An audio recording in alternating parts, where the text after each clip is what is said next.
Hello, story lovers. Welcome back to my channel. Possessive Husband, Innocent Wife, Part 30. మర్నాడు ఉదయాన్నే దక్ష లేచి ఆఫీస్కి ready అయ్యి బ్రేక్ఫాస్ట్ చేసి తన రూమ్మేట్స్తో కలిసి బయటికి రాగానే ఒక కార్ హాస్టల్ ముందు ఆగి కనిపించడంతో వీళ్ళు పట్టించుకోకుండా వెళ్ళబోతుంటే మేడం సార్ మీకోసమే కార్ పంపించారు అనగానే సార్ ఎవరు దక్ష అని రూమ్మేట్స్ అడగడంతో వాళ్ళ ఎక్స్ప్రెషన్స్ చూసి నేను పిఏగా ప్రమోట్ అయ్యాను, పిఏకి కార్ పంపిస్తారు కదా, అందుకే కార్ వచ్చింది అని చెప్పింది. మరి కార్ వస్తుందని మాకు చెప్పలేదు ఏంటి దక్ష అని అడిగారు వాళ్ళు. నాకు కూడా ఇప్పుడే తెలిసింది అని దక్ష బుర్ర గోక్కోవడంతో అదేంటి ఇప్పుడు తెలియడం ఏంటి, ముందే మెయిల్ కానీ మెసేజ్ కానీ పెడతారు కదా అని అడగడంతో పెట్టారు, నాకే గుర్తులేదు అనగానే ఏంటి ఇంత అయోమయంగా ఉన్నావు, సరేలే మేం వెళ్తున్నాం, నువ్వు జాగ్రత్త, నీ పని బాగుంది, హాయిగా ఏసీ కార్లో వెళ్తున్నావు వస్తున్నావు, మేము సిటీ బస్సుల్లో చచ్చి చెడి వెళ్ళి రావాలి అని తల పట్టుకుంటూ వాళ్ళు బాయ్ చెప్పి వెళ్ళిపోయారు. దక్ష వాళ్ళు వెళ్ళిపోయిన తర్వాత కార్ వస్తుందని నాకెందుకు ముందే చెప్పలేదు అని అడిగేసరికి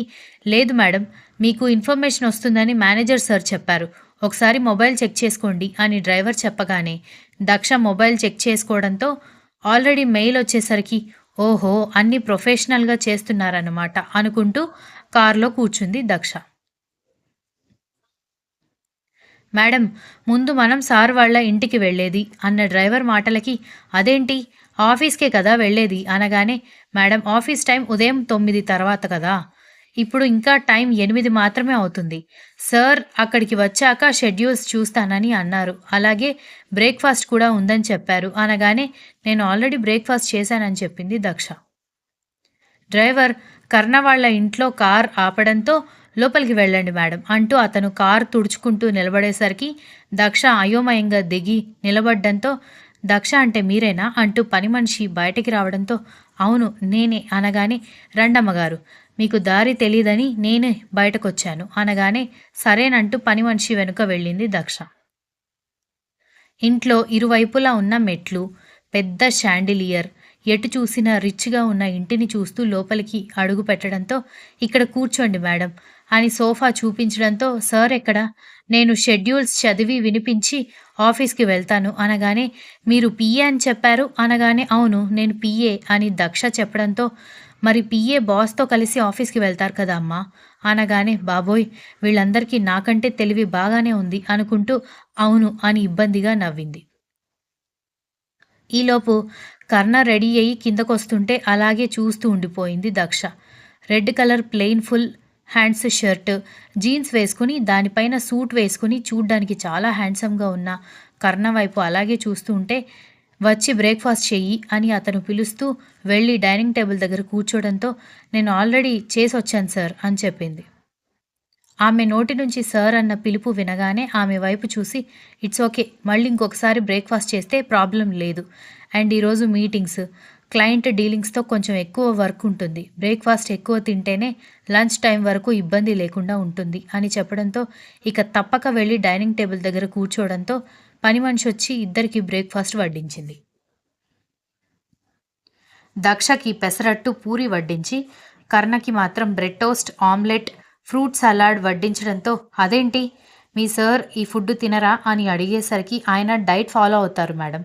ఇలాంటి ఆయిల్ ఫుడ్ తినరు అనగానే మరి నాకు మాత్రం ఎందుకు ఇవి వడ్డించావు, అసలు ఇవి ఎవరి కోసం ప్రిపేర్ చేశావని అడగడంతో మీరు వస్తున్నారని ప్రిపేర్ చేశాను మేడం, మీకు ఇలాంటి టిఫిన్స్ అంటే ఇష్టమని సార్ చెప్పారు అనగానే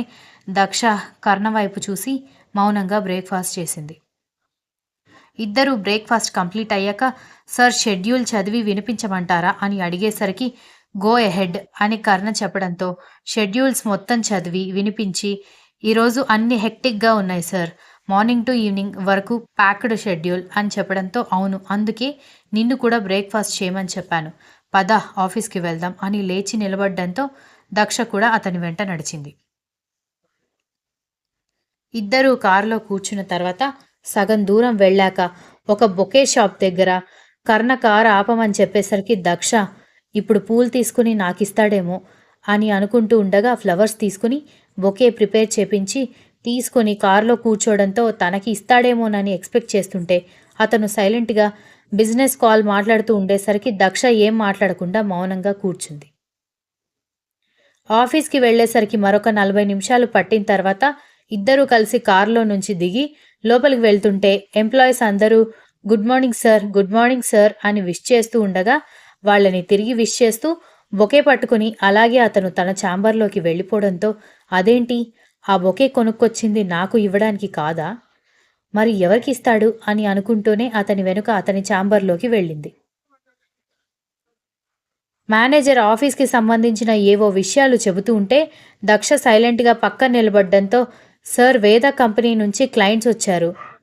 అలాగే వాళ్ళ బాస్ కూడా వచ్చారు అంటూ బయట నుంచి ఒక ఎంప్లాయీ వచ్చి చెప్పడంతో కర్ణ లేచి నిలబడేసరికి మేనేజర్ దక్ష ఇద్దరు అతని వెనుక ఫాలో అవ్వడానికి రెడీ అయిపోవడంతో టేబుల్ మీద ఉన్న బొకే తీసుకుని బయటికి వెళ్ళేసరికి అయితే ఈ బొకే తీసుకుంది ఆ క్లయింట్స్కి ఇవ్వడం కోసమా, అనవసరంగా నేను ఎక్కువ ఎక్స్పెక్ట్ చేశాను అని తల పట్టుకుంది దక్ష.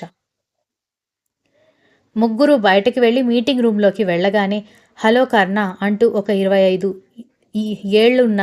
ఒక అందమైన అమ్మాయి షేక్ హ్యాండ్ ఇవ్వడంతో హలో అనే కర్ణ కూడా ప్రొఫెషనల్గా హ్యాండ్ షేక్ ఇచ్చి దిస్ ఈజ్ ఫర్ యూ అంటూ బొకే ఇవ్వడంతో థ్యాంక్ యూ సో మచ్ అని చెప్పి అందరూ కూర్చోవడంతో దక్ష మౌనంగా ఒక పక్కన నిలబడితే దక్ష ఆ పక్కన చైర్లో కూర్చో, అసిస్టెంట్ అయినంత మాత్రాన అలా నిలబడాల్సిన అవసరం లేదని చెప్పాడు మేనేజర్. ఇట్స్ ఓకే సార్, ఇంతమంది ఉన్నారు కదా, కూర్చోవడం పద్ధతి కాదు, ఐఎమ్ కంఫర్టబుల్ లైక్ దిస్ అని చెప్పడంతో ఇట్స్ ఓకే అని చెప్పి కూర్చున్నాడు మేనేజర్. మీటింగ్ మొత్తం కంప్లీట్ అయ్యేసరికి 2 గంటలు పట్టడంతో నిలబడి కాళ్ళు నొప్పులు స్టార్ట్ అయ్యాయి దక్షకి. ఎందుకో డౌట్ వచ్చి కర్ణ తల తిప్పి చూసేసరికి కాళ్ళు నొప్పులు పుడుతూ ఉంటే దక్ష ఇబ్బంది పడ్డం గమనించి చైర్ ఖాళీగా ఉంది, అందులో కూర్చోవచ్చు కదా అని చెప్పడంతో నేను ఆల్రెడీ ఆఫర్ చేశాను సార్, కానీ ఇంతమంది క్లయింట్స్ ముందు కూర్చోవడం రెస్పెక్ట్ ఇచ్చినట్టు కాదు అని తను అలాగే నిలబడింది అన్నాడు manager. It's okay, no formalities, మా పిఏ కూర్చున్నాడు కదా అని క్లయింట్స్లో ఉన్న వేద చెప్పడంతో థ్యాంక్ యూ మేడం అని చెప్పి దక్ష కూర్చోవడంతో మీటింగ్ మళ్ళీ కంటిన్యూ అయింది. దాదాపు 3 గంటలు సాగిన మీటింగ్ మధ్యాహ్నం 12 గంటలకి అయిపోవడంతో అందరూ నీరసంగా మీటింగ్ రూమ్ నుంచి బయటికి రావడంతో వేద కర్ణ కొద్దిసేపు మాట్లాడుకున్న తర్వాత వేద వాళ్ళు వెళ్ళిపోయాక అందరూ వెళ్ళి లంచ్ చేయండి అంటూ కర్ణ దక్ష వైపు చూసి would you like to accompany me in lunch అని కర్ణ అడగడంతో నో నీడ్ సార్, నేను లంచ్ బాక్స్ తెచ్చుకున్నాను అనగానే okay done, do your lunch అని చెప్పి కర్ణ తన ఛాంబర్కి వెళ్ళిపోవడంతో అంతేనా, కనీసం వచ్చి నువ్వు నాతో లంచ్ చేయాలని కూడా అడగరా అని అనుకుంటూనే వెళ్ళిపోయింది దక్ష. ధన్య వచ్చి దక్ష పక్కన కూర్చొని నిన్న నైట్ చాలా డిస్టర్బ్ అయ్యావు, ఇప్పుడు బాగానే ఉన్నావా అని అడగడంతో ఐఎమ్ ఫైన్, సారీ, నేను నైట్ కొంచెం కోపడ్డాను కదా నీ మీద అనగానే ఇట్స్ ఓకే, మన మైండ్ బాగా లేనప్పుడు ఎవరైనా బాగా ఇరిటేట్ చేస్తే ఇరిటేట్ అవుతాం కదా, నేనేం ఫీల్ అవ్వలేదులే అని అంది ధన్య.